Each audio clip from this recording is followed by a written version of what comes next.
aku udah beliin makanan kesukaan kamu nih. Istriku, kamu sudah datang ya? Sayang, kamu duduk dulu ya sebentar ya. Aku terima telepon dulu ya. Oke? Kamu siapa?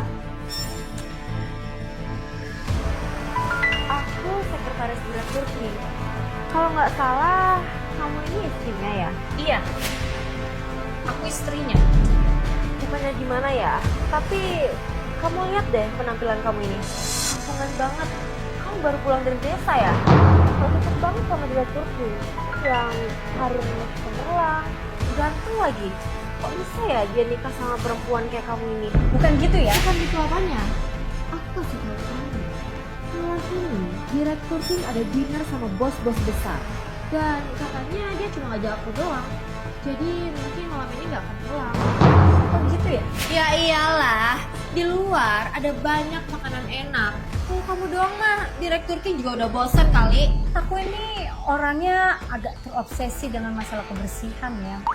Sedikit saja ada barang kotor kulihat di depanku, udaranya jadi bau busuk banget. Kamu ini banyak omong banget ya wanita tua. Aku gak ada nyebut nama, tapi kok kamu malah tersinggung ya? Atau jangan-jangan ada yang kamu sembunyikan? Aku kasih tahu kamu ya, aku emang lebih muda daripada kamu. Bahkan aku lebih cantik daripada kamu. Semua yang aku punya sekarang, aku dapetin dari kemampuanku sendiri. Aku sih pernah lihat orang yang gak tahu malu, tapi aku gak pernah lihat orang sehina kamu. Mending kamu pulang dulu deh ambil cermin, terus ngaca.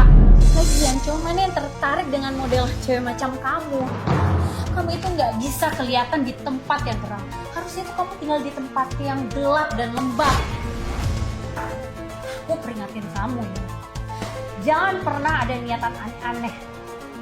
Kalau kamu gak percaya, coba aja. Aku tahu hubunganmu dengan King itu nggak bahagia karena kalian nggak cocok. Dan sebenarnya aku ini suka sama King dan aku yakin King juga suka sama aku. Jadi lebih baik kamu mundur baik-baik aja. Biarin aku sama King bersama. Gimana? Oke? Enggak, King udah lama nggak punya perasaan lagi sama kamu. Apa kamu tahu?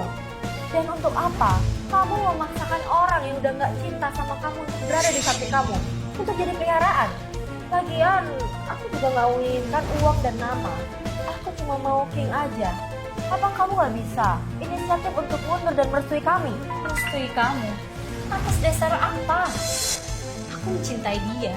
Aku juga sudah menikah sama dia. Bahkan aku sudah punya anak dari dia. Aku juga sudah jadi pembantu gratis dan sering bertengkar dengan dia. Aku sudah merasakan pahit buruknya sebagai seorang istri. Semuanya aku tanggung dengan sabar. Setelah melewati dengan jangka yang begitu panjang, anakku sekarang sudah besar, perekonomianku juga sudah membaik. Jelas-jelas sebentar lagi aku melewati semua masa sulit ini. Tapi kamu minta aku mundur dan membiarkan wanita lain menikmati tanpa adanya usaha. Kamu pikir aku ini bodoh? Mila, aku kasih tahu kamu sekarang ya. Tiap hari kamu tinggal di kamar yang sedingin es, nggak disayang mertua, nggak dicintai suami. Buat apa? Kamu maksa tinggal di rumah yang bukan rumahmu. Aku hanya mikirin kebaikan kamu. Apa kamu nggak pernah berpikir kalau masa depanmu akan sangat menyedihkan? Oh jelas, aku memikirkan hal itu. Soal masa depan, aku cuma punya satu pemikiran. Hidup untuk diriku sendiri. Makan enak, bersenang-senang, jangan harap ada yang bisa mengatur-ngatur aku. Soal pekerjaan rumah, aku bisa kerjakan kalau aku mau, tapi kalau aku nggak mau, aku bisa tinggalkan. Siapapun yang mau, dia aja yang kerjakan. Terus, apa kamu nggak merasa tertekan? Apa kamu nggak merasa marah? Toh, itu cuma hal kecil bukan? Kalau kita sebagai wanita bisa melihat dengan bijaksana, menerima dengan lapang dada, dan memahami sepenuhnya, mungkin hidup kita akan jauh lebih indah bukan dari hari ke hari. Aku gak akan pusing suka atau enggak, cinta atau enggak. Kalau dia baik sama aku, ya itu berarti dia suamiku. Kalau dia gak baik sama aku, ya anggap aja dia adalah karyawan tetap yang bekerja untuk menghasilkan uang. Terus, kamu berniat untuk terus mengejar-ngejar King tanpa mau menyerah gitu aja? Iya? Yang terus mengejar-ngejar itu kamu, bukan aku. bangun begitu aja kepada kamu. Selama aku nggak meninggalkan keluarga ini, aku akan tetap jadi nyonya di rumah ini. Dan selama aku bertahan di posisiku, aku akan selalu jadi pemenang pada akhirnya. King udah lama gak cinta sama kamu lagi. Apa kamu mau terus menyiksa dirimu seperti ini? Apa kamu gak mau mencari orang lain yang bisa memperlakukanmu lebih baik?